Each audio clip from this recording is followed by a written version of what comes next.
여러분 반갑습니다. 최대표 TV입니다. 많은 분들이 아마 기다리셨을 건데요. 소상공인 손실보상제도 10월 8일 손실보상심의위원회가 이제 개최가 됐고요. 그다음에 일부 이제 내용들이 의결이 됐습니다. 그래서 이게 이제 보도자료가 배포가 됐고요. 좀 빠르게 소식을 좀 안내해 드리도록 하겠습니다. 소상공인 손실보상금이요. 10월 27일 수요일부터 신청 및 지급을 하겠다라고 의결이 됐습니다. 금방 말씀드린 대로 이제 이 10월 8일부터 이 소상공인법이 이제 시행이 되면서 심의위원회가 이제 개최가 됐고요. 그다음에 이 3분기 2021년 3분기 손실보상 기준이 의결이 됐습니다. 간단하게 의결된 내용을 먼저 좀 보면요. 손실보상 대상은 7월 7일부터 2021년 7월 7일부터 9월 31일 동안에 집합금지 영업시간 제한 조치를 받아서 경영상 심각한 손실이 발생한 소기업 대상이 되고요. 업체별 손실액에 비례한 맞춤형 보상금을 산정하겠다라는 내용, 그리고 서류 증빙 부담 없이 신청 후에 이틀 내에 보상금을 신속하게 지급하겠다.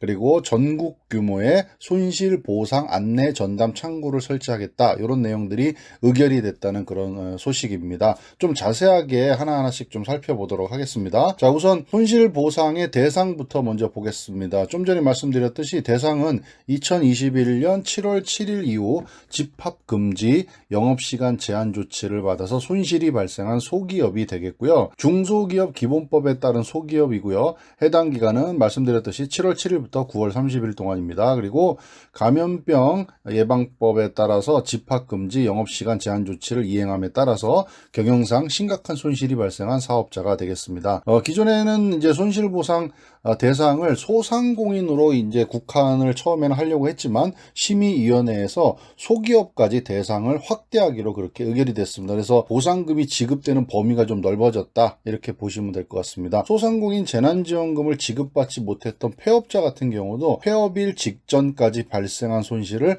보상받게 된다, 이렇게 내용 아시면 될 것 같습니다. 자, 두 번째는요, 손실보상 기준에 대해서 좀 보겠습니다.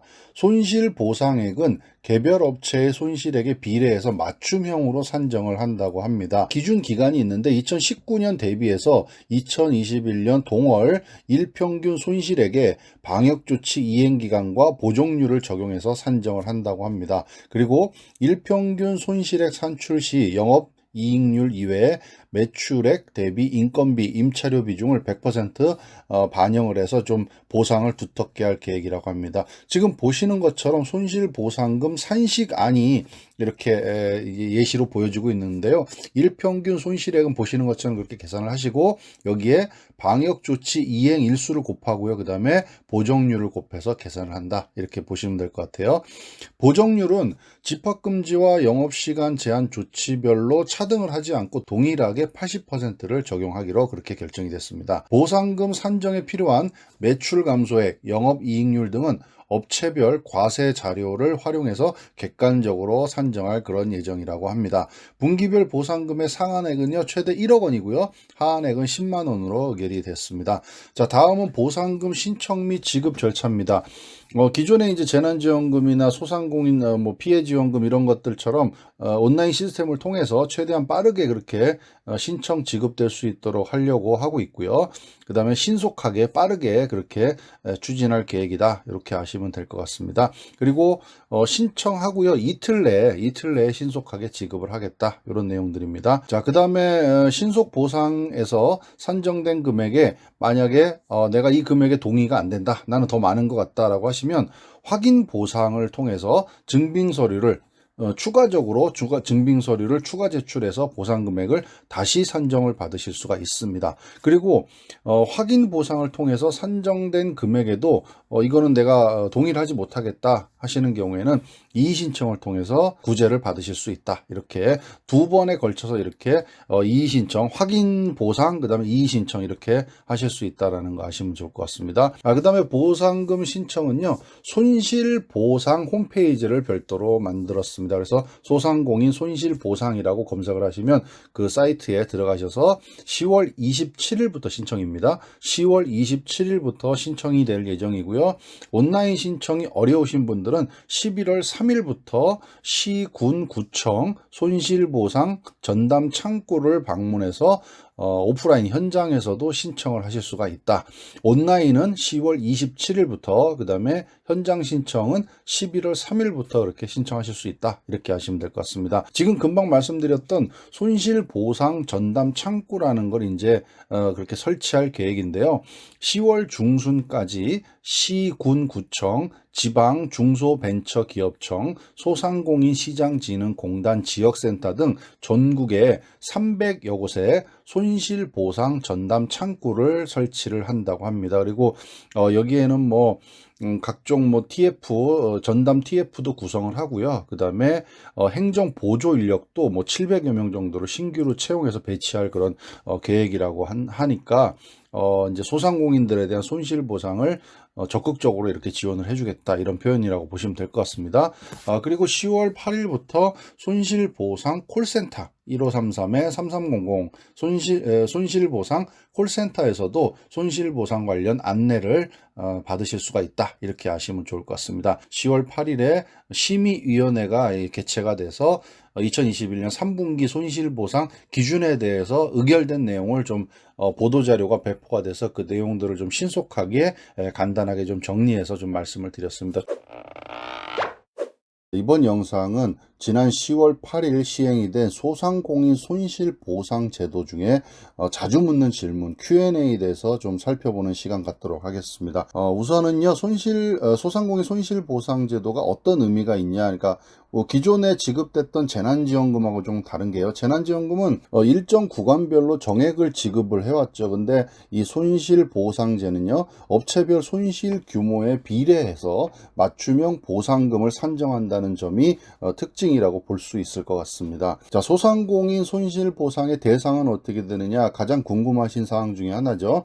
2021년 7월 7일부터 9월 30일 이 기간 동안에 집합금지, 영업시간 제한 방역 조치를 이행해서 심각한 손실이 발생한 소기업을 대상으로 합니다. 소기업 기준은 뒤에서 한번 볼게요. 집합금지는요, 보시는 것처럼 유흥, 단란주점, 클럽, 나이트클럽 이런 것들이 되겠고요.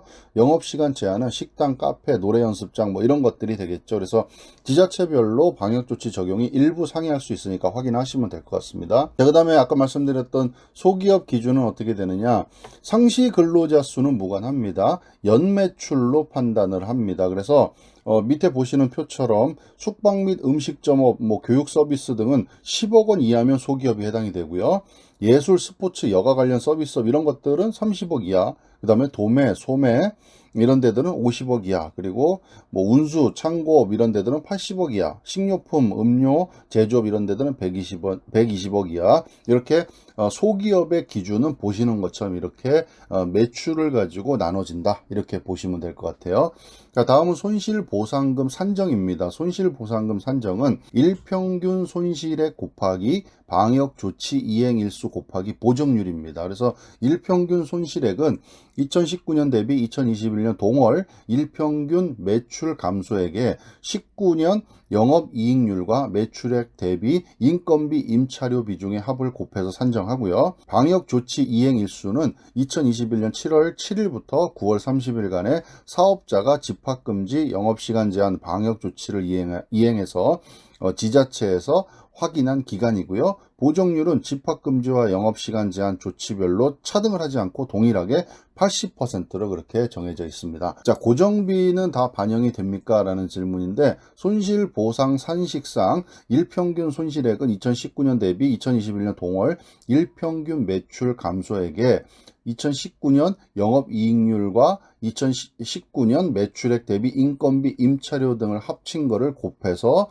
산정을 합니다. 그래서 고정비 중에 소상공인들의 부담이 가장 큰 항목인 인건비랑 임차료는 매출액 대비 비중을 손실보상 산정의 100%를 반영한다고 이렇게 얘기를 하고 있습니다. 다음은 보정률의 개념과 법적 근거에 대해서 나와 있는데요. 이 이제 보정률이라는 거는 소상공인 보험이 지원에 관한 법률에 보시면 경영상 심각한 손실이 발생한 경우 손실 보상을 한다고 이렇게 규정을 하고 있다고 합니다. 국세청 신고 자료가 없는 경우 많죠. 이런 경우는 어떻게 산정을 하느냐? 일단 손실 보상은 국세청이 보유한 부가세 신고 자료나 종합소득세 신고 자료 등 과세 자료 활용을 기본으로 합니다. 다만 활용 가능한 자료가 없을 때는 2019년 귀속 경비율 고시에 따른 단순 경비율, 그 다음에 2019년 서비스업 조사 보고서에 따른 매출액 대비 인건비, 임차료 비중 등 통계 자료를 최대한 활용할 예정이라고 합니다. 다수 사업장을 운영하는 경우에는 어떻게 하느냐? 이거는 사업장별입니다. 손실 보상은 대상이 되는 사업장별로 보상금을 산정해서 지급할 예정이라고 합니다. 방역조치를 위반한 경우 어떻게 됩니까? 방역조치를 위반한 경우에는 손실보상금 지급 전후에 보상금의 일부 또는 전액 지급이 되지 않거나 환수될 수 있다는 점 참고하시면 좋을 것 같습니다. 손실보상은 언제 어디에서 어떻게 신청합니까? 라는 이제 가장 많이 하는 질문 중에 하나겠죠. 온라인, 오프라인 두 가지 다 신청이 가능한데요. 신속보상은 10월 27일부터, 그 다음에 확인보상은 2주 후인 11월 10일부터 신청할 수가 있습니다. 우선 신속보상은 온라인으로 먼저 신청할 수가 있는데요. 온라인은 소상공인 손실보상이라는 그런 사이트에 들어가셔서 사업자 번호와 그 다음에 본인 인증 이렇게 거치면 별도의 서류 제출 없이 바로 10월 27일부터 신청이 가능하다 이렇게 하시면 되고요. 현장 신청은요, 손실보상 신청서를 사업장 소재지 관할 시, 군, 구청에 제출해서 신청을 하게 됩니다. 다음은 확인보상입니다. 확인보상도 온라인과 오프라인으로 신청할 수가 있는데요. 온라인은 소상공인 손실보상 사이트에서 사업자 번호 등록하시고 본인 인증하고요. 필요 증빙 서류를 업로드해서 신청을 하시게 되고, 현장 신청은 필요한 증빙 서류와 확인 보상 신청서를 사업장 소재지 관할 시군 구청에 제출해서 그렇게 신청을 하시게 됩니다. 이의 신청, 그러니까 내가 이제 받은 보상금이 맞지 않는다라고 이의 신청하시는 분들은 재산정된 보상금이 지급된 이후 온라인이나 현장을 통해서 신청하실 수가 있습니다. 온라인은요, 소상공인 손실보상이라는 사이트에서 사업자 등록번호와 그 다음에 본인 인증 후에 필요 증빙 서류를 업로드해서 신청하시고요. 현장도요, 마찬가지로 추가 증빙 서류와 이의 신청서를 사업장 소재지 관할 시군 구청에 제출해서 신청을 하시게 됩니다. 손실보상 예산이 혹시 부족해서 내가 못 받는 거 아닙니까? 라는 그런 질문을 하실 수가 있는데요. 산정된 보상금은 모두 지급한다는 것이 원칙입니다. 그래서 모두가 다 받으실 수 있으니까 걱정 없이 신청하시면 될 것 같습니다. 자, 콜센터 운영은요, 소상공인 손실보상 콜센터는요 1533-3300으로 전화를 하시면 되고요. 밑에 표에 보시면 이제 기간별 운영계획안이라고 되어 있는데 10월 8일 날 이제 시행이 되고 10월 말까지는 아직 이제 신청 기간이 아니기 때문에 아마 이제 그냥 단순한 문의 위주가 될 것입니다. 그래서 인력을 50명에서 100명 정도를 배치해서 그냥 단순한 문의에 대한 상담 위주로 진행이 될 것 같고요. 그 다음에 10월 말 이제 실제로 보상이 이제 시작되는 요때는 10월 말부터 11월 말까지는 집중적으로 좀 안내를 많이 할 예정이라고 합니다. 그래서 인력이 800명에서 1000명 정도를 배치해서 그렇게 문의에 대해서 대응을 해주는 콜센터를 이렇게 운영할 예정이고요. 그 다음에 이제 11월 말이 또 지나게 되면 일반 민원 기간이라 그래서 또 인력을 조금 줄여가지고 또 이렇게 대응을 하겠다. 뭐 이런 내용들입니다. 자, 지금까지 소상공인 손실보상제 Q&A에 대해서 좀 살펴봤습니다. 10월 8일부터 이제 시행이 됐고요. 어느 정도 이제 준비 기간을 거쳐서 10월 27일부터 신청 확인 그 다음에 지급이 시작이 되니까 잘 필요한 서류들이나 내용들 숙지하셨다가 신청하시는 대상이 되시고 신청할 때가 되면은 그때 신청하셔가지고 그동안 힘들었던 부분 좀 보상 받으실 수 있는 그런 제도 활용하시면 좋을 것 같아서 말씀드렸습니다. 감사합니다.